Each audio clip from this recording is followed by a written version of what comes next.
Bueno, hermanos, buenas noches. Hoy continuaremos con el estudio de la primera carta del apóstol Pablo a los Corintios.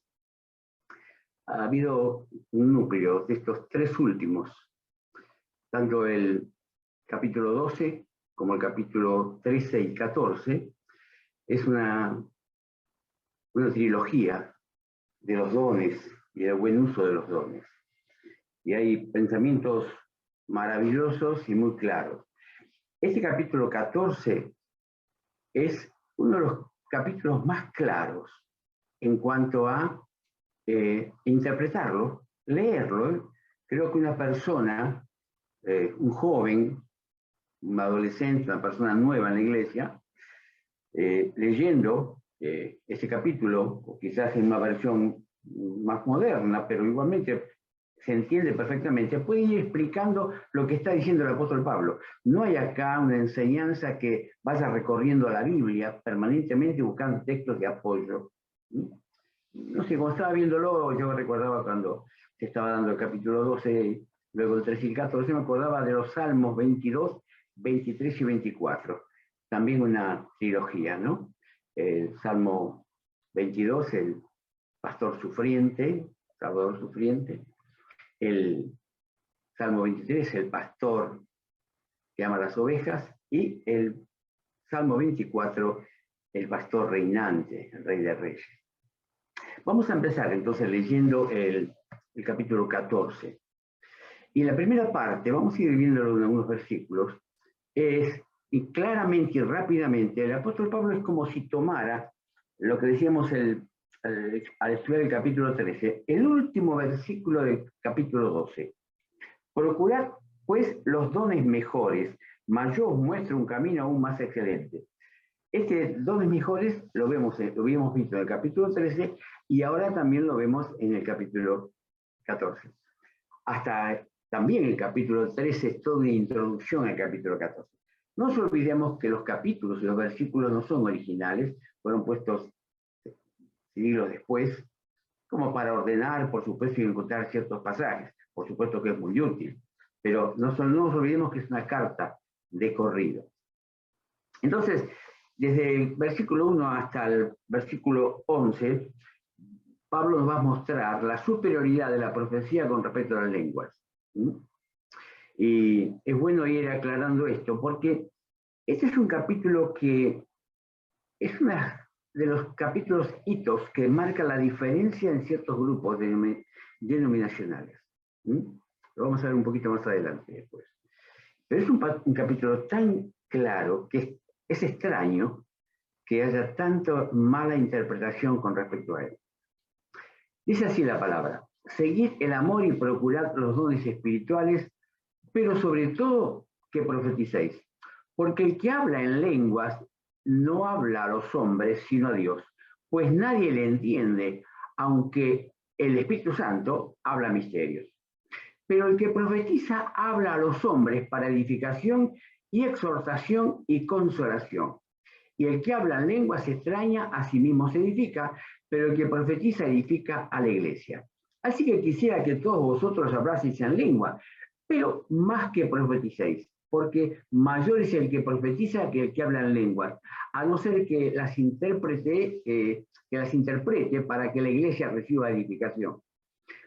Ahora pues, hermanos, si yo voy a vosotros hablando lenguas, ¿qué se aprovechará si no os hablare con revelación o con ciencia o con profecía o con doctrina?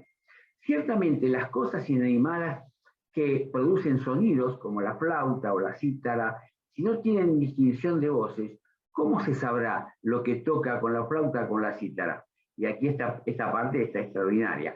Y si la trompeta diere sonidos inciertos, ¿quién se preparará para la batalla? Saben que hay sonidos de trompeta tanto para el amanecer como para el acostarse, pero también hay sonidos de guerra, de una marcha hacia la batalla. ¿Se entenderá lo que decís? Porque hablaríais al aire. Tantas clases de idiomas hay, seguramente que el mundo y ninguno de ellos carece de significado. Pero si yo ignoro el valor de las palabras, seré como extranjero para el que habla y el que habla será como extranjero para mí.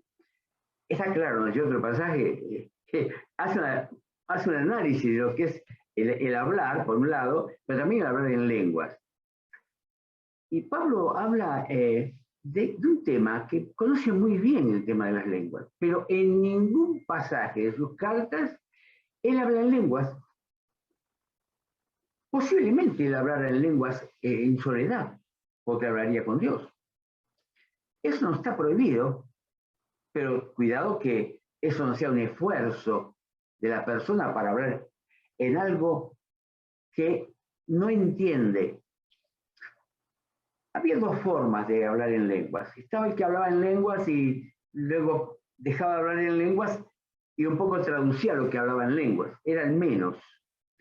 Evidentemente, no tiene sentido si hablamos en público hablar en un idioma y otro, a no ser que haya personas que interpretaran el idioma anterior, el idioma de las lenguas.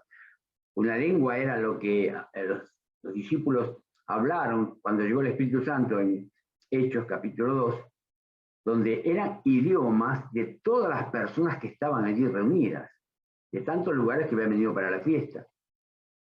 Por lo tanto, Pablo más adelante dice que él habla más que, no lo hace por jactancia, como diciendo, al contrario, él dice que habla más que cualquiera en lenguas, pero no toma de eso una distinción ni una superioridad.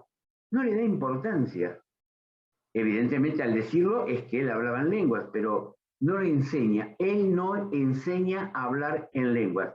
Y esto es importante. Él recalca en este pasaje que hemos leído la importancia de la profesión, de la profecía. ¿Y qué es esta profecía del Nuevo Testamento? Por supuesto que en alguna medida, cuando Pablo recorría en sus viajes distintos lugares y establecía iglesias, no se dice, pero si bien él es un apóstol, él iba profetizando, iba enseñando lo que luego quedaría escrito. Él cuando visitaba no escribía, las cartas surgían después, porque eran iglesias a las cuales él hablaba, escribía, que ya había estado con ellos y había dado el Evangelio. La única iglesia, como decíamos en otra oportunidad, que él no conocía era Roma, pero él tenía información de la iglesia en Roma, detalles de cómo eran las iglesias o las casas que se abrían según el capítulo 16. El final habla de las iglesias y en las casas de varios hermanos. Y hace un recorrido general de lo que es la creación, el pecado del hombre, el amor de Dios y la obra de Jesucristo en forma muy profunda y teológica. Ahora, Pablo habla de la profecía en el Nuevo Testamento. Y como hemos visto, ¿para qué sirve la profecía? Versículo 3. Sirve para edificación, o sea, para crecer espiritualmente. Significa que estoy enseñando la palabra, que yo primero crecí y aproveché esa palabra para mí, y la estoy transmitiendo a la congregación para que vayamos conociendo un poco más el detalle de la palabra y maduremos. Y otra palabra sinónimo de madurar y edificarse, significa santificarse. Es la palabra la que santifica, no las personas. Al escuchar la palabra nos santifica. Aparte de exhortación, ¿qué significa? Llamar la atención, orientar, advertir, corregir. Es una palabra de un pastor que está viendo que hay ovejas que, por su distracción propia de las ovejas, no siguen al rebaño. O tienen una forma de proceder algo díscola, o que hacen caso omiso al pastor, cuando todas las ovejas obedecen al pastor. Entonces hay un llamado de atención, siempre con el amor del pastor. A veces no se interpreta este amor y esta preocupación, ¿no es cierto? Y la otra, hermanos, tan usado últimamente y siempre, ¿no? De consolación. ¿Qué significa entonces? ¿Qué es la profecía? Es la palabra misma. Hoy tenemos la palabra escrita a la cual recurrimos para usarla para edificación de la iglesia, para exhortar y también para consolar. Han pasado 2 años de pandemia, con enfermedades, con pérdidas, con hermanos que han partido de la eternidad, familiares, y no teníamos palabra más que la palabra de Dios para consolar. Y esto es lo maravilloso de la palabra, ¿no? Y dice Pablo en el versículo 4, el que habla en lengua extraña a sí mismo se edifica, pero el que profetiza edifica a la iglesia. Aquí nos detalla Pablo cómo se edifica el que habla. No hay un detalle, no se le pone una lupa interpretativa a la lengua o al don de lenguas. Pero evidentemente me da impresión a mí, hermano, que esto, la oración genuina, profunda, sin distracción, puede llevar a algunos hermanos a hablar en lengua. Por eso más adelante dice que Pablo que no le prohíban a nadie hablar en lengua dentro de las reglas que él establece, ¿no? Así que quisiera que todos hablasen en lenguas, pero más que profeticéis, porque mayor es el que profetiza que el que habla en lenguas, a no ser que las interprete para que la iglesia reciba edificación, o que haya alguien que las interprete. Yo por mi profesión me han invitado a iglesias pentecostales. Y bueno, a través del APEN y a través de ministerio, matrimonios y familias, uno ha hecho amistad con ciertos pastores, tanto bautistas como pentecostales, y bueno, me han invitado a tener una reunión. Muchas veces la introducción a uno les ubica, porque todo va bien hasta que un hermano ora, y que está al frente ora, o le pide orar a alguien, y toda la congregación ora, individualmente cada uno. Entonces es un murmullo extraño. Para mí, que yo no estaba acostumbrado, me sentí incómodo, ¿cierto? Pero de vez en cuando, los que estaban cerca mío hablaban supuestamente en lengua, que no tendría que haber sido. Entonces eran palabras así muy altisonantes, con mucha A, con muchas vocales, vocales A dentro de las consonantes, eran palabras que tenían cierta característica, pero no había nadie que tradujera. Hermanos, luego vamos a ver un pensamiento que no es mío, que a mí me llamó la atención. Ahora pues, dice Pablo, hermanos, si yo voy a vosotros hablando en lenguas, ¿qué os aprovechará si no os hablaré con revelación o con ciencia, con profecía o con doctrina? Ciertamente las cosas inanimadas producen sonidos como la flauta o la cítara, y vemos que me está hablando de instrumentos musicales que tienen un propósito. Hay hermanos muy especializados en música que hablan del lenguaje de la música. Cada música tiene un lenguaje. Nosotros sabemos que mismo en internet hay música de varias horas grabadas, de música para la meditación, se llama, o el reposo. Hay música que se le pone a los bebés para dormir también. Hay música de todo tipo, y cada música tiene un propósito, tiene un lenguaje, que generalmente está previsto por el autor.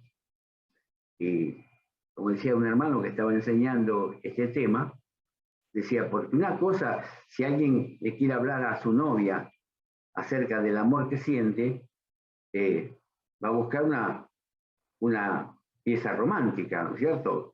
Con violines y suaves, no va a tocar la marcha de San Lorenzo para enamorarla. Tiene un mensaje, la marcha de San Lorenzo, que es como la trompeta que habla Pablo acá, que prepara para la batalla, para la lucha, ¿no es cierto? Se entenderá lo que decís porque hablaréis al aire. Tantas clases de idiomas hay seguramente que en el mundo y ninguno de ellos carece de significado. Qué visión, ¿no? Pero si yo ignoro el valor de las palabras, seré como extranjero para el que habla y el que habla será como extranjero para mí. Por supuesto, no, que no ha viajado un poco y se encuentra en ciertos lugares donde no entiende el idioma, ¿no?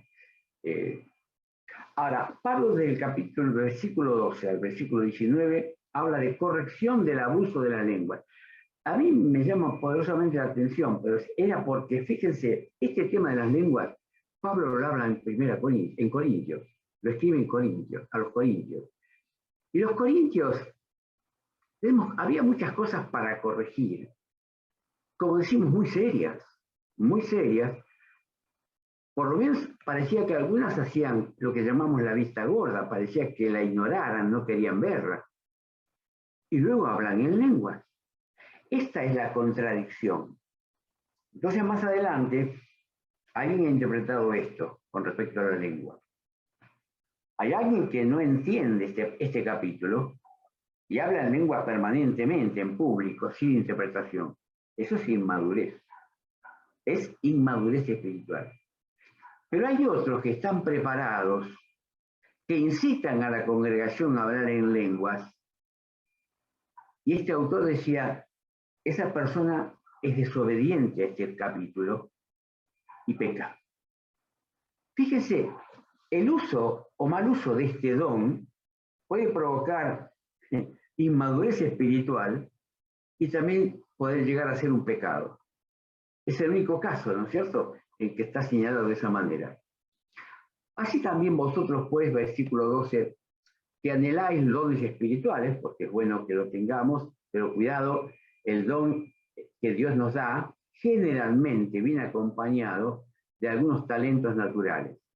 A veces no, pero en algún momento Dios los manifiesta, porque en alguna medida los talentos naturales que tenemos, una predisposición para algo, un gusto para algo, es un don natural, una característica que tenemos. Luego Dios agrega, y vamos a preparar una lista de los dones, porque son muchos los dones que están aplicándose en la iglesia últimamente como un servicio al Señor. Hay muchos dones que están funcionando en la iglesia, porque son dones que no han fenecido, porque hay dones que cesarán. ¿Cuándo cesarán? ¿O cuándo cesaron? Cuando vino el canon bíblico. Una vez que, por ejemplo, los libros del Nuevo Testamento fueron escritos, ya no hizo falta más que Pablo o los apóstoles fueran profetas enseñando la palabra que no se estaba escrita. Luego eran apóstoles y maestros y pastores enseñando la palabra escrita. Por supuesto, una carta que se mandaba a una iglesia se pasaba a otras iglesias o se hacían copias, ¿verdad? Dice el apóstol Pablo, por lo cual el que habla en lengua extraña pida en oración poder interpretarla. Fíjese, hay un paso previo. Poder interpretarla a él, que no se ve en otro momento este tipo de enseñanza, sino que haya alguien que la interprete. Porque si yo oro en lengua desconocida, mi espíritu ora, pero mi entendimiento queda sin fruto. ¿Qué pues? Oraré con el espíritu, pero oraré también con el entendimiento. O sea, esto es algo que el que no tiene el don de lengua, y no es ningún pecado no tener el don de lengua, como no tenemos otros dones. Algunos tenemos pocos dones, con que tengamos uno ya Dios nos va a pedir cuenta de él. Si yo no tengo un don que pueda utilizar y pueda ser de servicio primeramente a Dios y luego a los hermanos, y de gozo para poder servir al Señor, no sé si el Señor me está pidiendo que yo ejercite ese don o practique esa operación, ese ministerio. Dice, porque si bendice solo con el Espíritu, el que ocupa el lugar de simple oyente, ¿cómo dirá amén a una voz en lengua, no? A tu acción de gracias, pues no sabe lo que has dicho. Es tan claro, tan lógico lo que dice Pablo, porque tú a la verdad bien das gracias, pero el otro no es edificado. Doy gracias a Dios que hablo en lenguas más que todos vosotros. Versículo 19. Pero en la iglesia, o sea, Pablo hablaba en lenguas a solas. A solas. Y fíjense que expresión que no es vanaglorioso, porque solamente en este pasaje lo señala Pablo. Doy gracias a Dios que hablo en lenguas más que todos vosotros. ¿Cómo lo mide él eso? El Señor se lo revela. Pero él no hace un alarde y tampoco enseña lo importante de hablar en lenguas. Yo les contaba el domingo acerca de una serie de reuniones que me invitaron a presenciarlas por internet. Y había dos personas que hablaban sobre temas muy interesantes en esa iglesia grande. Luego habló el pastor. Yo había leído algo del pastor, pero nunca, en Argentina, nunca lo había escuchado hablar. Y resulta que no me acuerdo, estoy sincero, si leyó un pasaje, pero empezó hablando en castellano y luego permanentemente hablaba en lenguas desde el púlpito. Pero lo peor que yo dije, esto es una barbaridad. No digo que desafiara, pero sí incitaba a la concurrencia, al auditorio, a la congregación a hablar en lenguas. Como un ejercicio, como si yo dijera, vamos a cantarte el coro. Hermanos, pongan entusiasmo y cantemos el coro con espíritu, con ganas, con gozo. A mí me sorprendió. Sinceramente, me sentí muy, muy triste porque supongo que Dios lo está usando de alguna manera. Pero evidentemente ese tema es un tema que carece de conocimiento no digo de pecado, pero sí carece del conocimiento del pasaje y haber profundizado el capítulo. Porque aquí hay que hablar de lenguas, o que siente alguna vez hablar en lengua, qué importante es buscar en la Biblia acerca del don de lengua, para ver cómo puedo yo aprovecharlo y cómo puede ser de edificación para otro. Pero pareciera ser que no es así. Pero Pablo dice, en la iglesia prefiero hablar 5 palabras con mi entendimiento para enseñar también a otros que 10.000 palabras en lenguas desconocidas. Fíjense en las frases que Pablo habla, ¿no? Esta hipérbole en el idioma. No le daba importancia al hablar en lengua. Hasta podemos decir eso, no le daba importancia públicamente. No debería existir.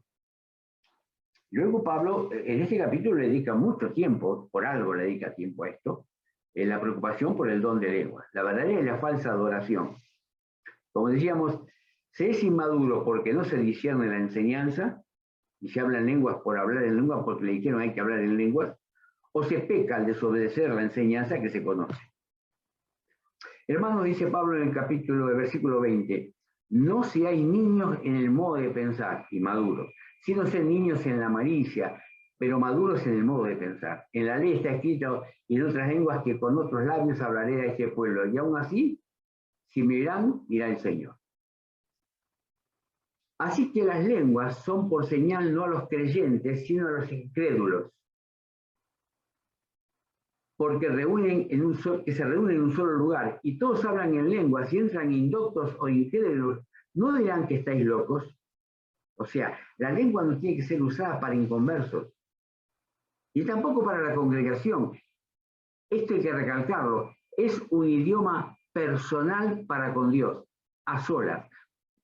Pablo no le enseñó, no dio un curso sobre cómo hablar en lenguas, cómo ejercer. Nosotros podemos ver y interpretar por ciertos pasajes bíblicos cómo debemos predicar. ¿Y qué pasajes utilizar? Ya que hablábamos de la profecía como consolación, ¿qué pasajes adecuadamente podemos usar para ciertas circunstancias de la vida? Pruebas, dificultades, momentos de gozo, o acaso cuando vamos a regalar un libro no buscamos un hermoso pasaje para dedicarlo, o una carta, queremos terminarla con un pasaje de salutación y de bendición. Si entran indoctos o incrédulos, no dirán que estáis locos, pero que es fuerte, pero qué descripción clara, ¿quién puede ignorar lo que está diciendo Pablo? Pero si todos profetizan y entra algún incrédulo, fíjense este detalle, o indocto, por todos es convencido y por todos es juzgado. ¿Qué significa? No quiere decir que, y aclara más después, que no quiere decir que todos estén predicando a la vez, sino que en una reunión puede haber 2 o 3 mensajes, micromensajes o mensajes, uno detrás del otro, como podría ser una conferencia, o bien una sola reunión donde hablaran varios hermanos. Pero, dice, si todos profetizan y entra algún incrédulo o indocto, por todos es convencido y por todos es juzgado. Lo oculto de su corazón se hace manifiesto, y así postrándose sobre el rostro adorará a Dios, declarando que verdaderamente Dios está entre vosotros. Y a veces hay personas que fueron a una conferencia, a una reunión, y a veces el mensaje fue muy evangelístico, pero luego cuando cuenta su experiencia de por qué aceptó a Cristo, fue a través de un himno que se escuchó, un solista o del coro. O sea, Dios tiene muchas maneras de manifestar su amor a aquellas personas que están deseosas de escuchar. Acá, del versículo 26 al 36, hay un orden en el culto y hay consejos. ¿Qué hay, pues, hermanos? Cuando os reunís, cada uno de vosotros tiene salmo, tiene doctrina, tiene lengua, tiene revelación, tiene interpretación, hágase todo para la edificación. Pablo no prohíbe, pero sí advierte cómo deben ser los cultos, llevar a cabo las reuniones. El don de la lengua del versículo 27 en adelante habla de las reglas. Si habla alguno en lengua extraña, sea esto por 2 o a lo más por 3, por turno, y uno interprete. Tiene que haber interpretación si es que se da que alguien hable en lengua en una reunión. Y si no hay intérprete, calle en la iglesia y hable para sí mismo y para Dios, en la intimidad. Asimismo, los profetas hablen 2 o 3 y los demás juzguen, o sea, analicen, aprecien esta enseñanza y entiendan, ya crezcan. Y si algo le fuere revelado, o sea, Dios le mostró algo a través de ese pasaje, de esa predicación, a otro que estuviese sentado, calle el primero. Había esta costumbre que si alguien, había mucha libertad de expresión, de dar testimonio. Yo creo que es más dar testimonio que dar un mensaje, porque Pablo está hablando a la congregación toda, no está hablando a un grupo de líderes, o de pastores, o de ancianos, o de maestros, está hablando a la congregación. Así que cuando había una experiencia, sobre todo un testimonio, alguien hablaba y hay otro que quizás levantaba la mano y decía que quería agregar algo. A veces agregaba algo quizás a lo que estaba hablando el otro, o completaba la idea, o daba otro aspecto del pensamiento, o un pensamiento nuevo. Pero se hacía hasta en eso, en un idioma legible, el idioma que estaban hablando ellos en ese momento, quizás los corintios seguían hablando el griego, que hablaran uno por vez. Y si a uno le fuera revelado, a otro que estuviese sentado, calle el primero. Porque podéis profetizar todos uno por uno, para que todos aprendan y todos sean exhortados. Y los espíritus de los profetas están sujetos a los profetas. O sea, que significa que el profeta, el predicador, sabe lo que está diciendo. Esa es la expresión de los espíritus de los profetas están sujetos a los profetas. Sabe lo que está diciendo. Está hablando lógicamente, con entendimiento. Pues Dios, y aquí otra frase contundente que recordamos muy bien, pues Dios no es Dios de confusión, dice el verso 33, sino de paz. ¿Eh? Como en todas las iglesias de los santos. Del versículo 34 en adelante vemos la conducta de las mujeres. Aquí hay algo que se introduce, Pablo también está hablando algo en el capítulo 11 de 1 Corintios, recordamos los primeros 11 versículos, la conducta de las mujeres. Vuestras mujeres callen en las congregaciones porque no les es permitido hablar, sino que estén sujetas. Como también la ley lo dice. O sea, esto no es una novedad en el Nuevo Testamento y en la Iglesia. También en el Antiguo Testamento, en la congregación, que era el pueblo de Israel, la mujer no hablaba, ni oraba en público. Como la ley dice. Y si quieren aprender algo, pregunten en casa a sus maridos, o pueden preguntarle al que predicó, o a otro hermano que reconozca que puede tener una respuesta a su inquietud. Porque es indecoroso, una palabra muy fuerte, ¿no? Que una mujer hable en la congregación. ¿Acaso ha salido de vosotros la palabra de Dios o solo a vosotros ha llegado? O sea, la palabra de Dios, y acá está refiriéndose al Antiguo Testamento. O sea, la enseñanza se procede, no es que el Evangelio o la iglesia primitiva, hay unos que piensan que nos hacen así pensar un grupo, los adventistas, que porque no guardamos el sábado y al pecar, el no guardar un mandamiento, pecamos en todos. No, la iglesia se reunió una vez por semana, el primer día de la semana, como te indicaban los Hechos de los Apóstoles. Nadie elige que no se reúnan los sábados. Nosotros también nos reunimos los sábados y adoramos al Señor y le cantamos al Señor. Y el viernes, y los martes, y los jueves. Lo importante es hacerlo en espíritu. Yo podía reunirme los sábados y no tiene ningún sentido, espiritualmente hablando, lo que yo pueda hacer por reunirme los sábados, ¿no es cierto? Amonestaciones y prácticas finales, del versículo 37 al 40. Si alguno se cree profeta o espiritual, esto no es un desafío. Si alguno siente que Dios le ha dado el don de la enseñanza, o presidir, que también es una forma también de, a veces entre canción y canción, un texto o un pensamiento corto puede ayudar a interpretar las canciones. Los hermanos que lo hacen muy bien, tomando algunas frases de una canción y enhebrarla con un texto bíblico, un pensamiento con la otra canción que sigue. Eso también llega al inconverso y también es de bendición para el creyente, pero tiene que ser espiritual. Reconozca que lo que os escribo son mandamientos del Señor. A mí me da mucha tristeza, y uno ha escuchado muchas veces a los jóvenes, ¿no? Y sobre todo a las chicas jóvenes, que lo que Pablo enseñó con respecto a la mujer es una cosa de Pablo. No voy a entrar en detalles porque no me gustaría repetirlo. Que eso es cosa de Pablo. un pensamiento paulino nada más, que no es de Dios. Eso es un desafío a la palabra de Dios que está escrita. Si no, se pondrían, yo le diría, hermana, vaya a estudiar un poco el original de la palabra de Dios, la Biblia, que no es Pablo, sino el Espíritu de Dios que habla en varios idiomas y en varias regiones. No es humano. Dios ha utilizado en 1600 años a 40 autores para escribir la Biblia, y hay un hilo que une todo, de Génesis a Apocalipsis, la palabra y la revelación de Dios.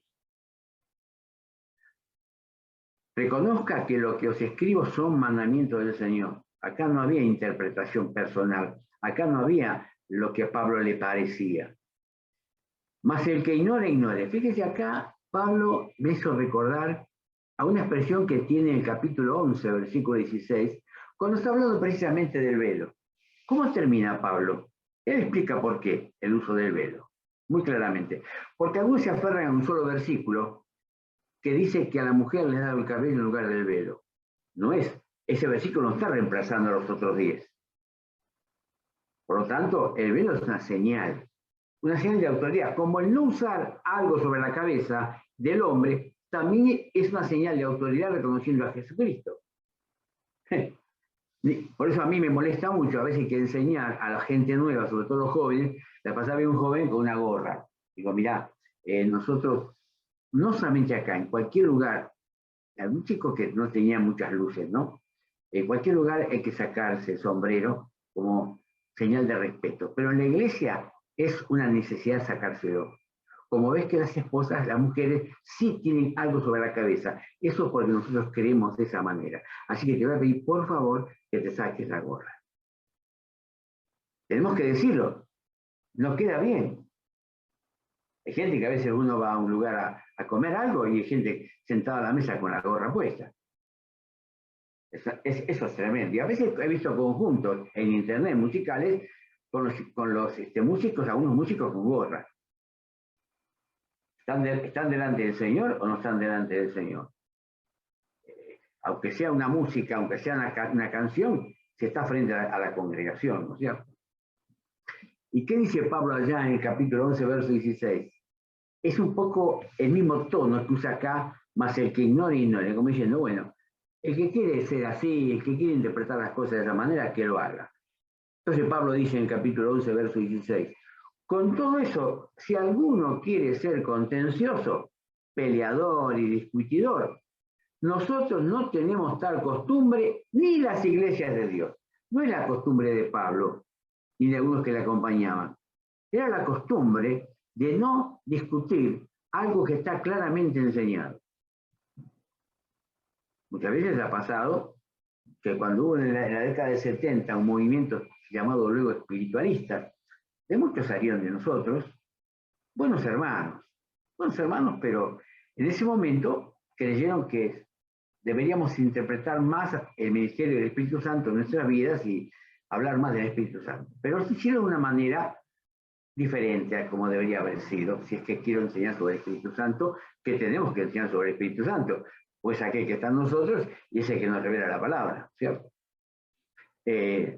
Evidentemente, siempre el tema de los dones, y ahí aparecen los dones, siempre el tema de los dones y del Espíritu Santo ha sido un motivo de diálogos y también de separación. Ni las iglesias de Dios tienen esa costumbre. Y no estamos hablando de una denominación, estamos hablando de las iglesias de Dios en el mundo, quienes se reúnen en el nombre del Señor para adorarle, para obedecerle y para agradecerle. Así que, hermanos, procura profetizar, o sea, dar testimonio es una forma de profetizar. Y como decimos muchas veces, el testimonio vivo es la vida que llevamos. Esa es la mejor forma de profetizar. Decir con nuestra vida, nuestra acción, nuestra forma de hablar, nuestra forma de sentir, de juzgar lo que Dios ha hecho en nuestra vida. Y no impidáis el hablar en lenguas, pero ¿qué? ¿Cómo? Como hemos visto antes, en la intimidad con Dios. Por lo que yo he visto hasta ahora y he escuchado y visto en internet, hay mucha gente que habla en lengua pero no busca un intérprete. O son inmaduros o están pecando.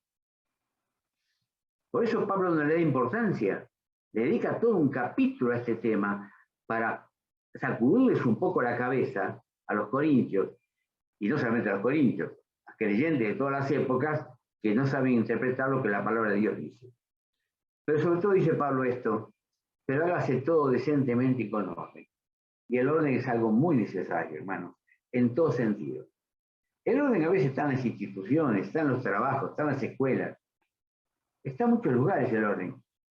Y a veces no lo vemos en la iglesia, especialmente en la hora de las reuniones o preparándose para una reunión. Ustedes saben que hay conciertos musicales u obras de teatro que no dejan entrar, bueno, han pagado la entrada, no dejan entrar a aquellos que vienen después que comienza. No dejan entrar, para no entorpecer. Nosotros no vamos a hacer eso, por supuesto, bajo ningún punto de vista. Siempre hay atenuantes porque alguien llega tarde. Pero sí podemos llegar y hacer silencio. Sentarnos y orar, leer una porción de la palabra, estar orando y esperando. Y quizás estemos escuchando un fondo musical que nos ayuda a meditar. Que Dios bendiga su palabra, hermanos. Y les recomiendo, si tiene una versión popular u otra versión, mismo en internet, ustedes pueden buscar, yo después puedo pasar un link donde ver muchas versiones, y leer este capítulo en distintas versiones. Algunas versiones católicas lo enseñan muy claramente. Yo tengo una colega con la cual estudié, no vive en Buenos Aires, vive alejado de Buenos Aires, que es muy católica y es muy marista. Y yo le digo que la Biblia católica, ediciones paulinas que ella tiene, es muy clara. Y a veces hay algunas con comentarios muy evangelísticos. Y evidentemente a veces, como no hay costumbre de leer la palabra, a veces la luz no llega a la mente y al corazón. Dios bendiga su palabra, hermanos. Buenas noches. Oremos. Dios y Padre, te damos gracias por esta porción que tú has preparado en tu palabra para tu iglesia, para cada uno de nosotros, para que podamos madurar, crecer, edificarnos, Señor, tomar conciencia de nuestra realidad espiritual y buscar ese don que, como completaríamos con el capítulo 13, todo don expresado en amor, fundamentalmente, Señor, para bendición de aquellos que nos escuchan, pero también para honrarte y glorificarte a ti por esta maravillosa elección que tú has hecho de nosotros, Señor, en otorgarnos la posibilidad de comunicar tu mensaje como profetas del Evangelio, anunciando el mensaje de salvación a aquellos que nos rodean. Te agradecemos esto en el nombre precioso del Señor Jesús. Amén.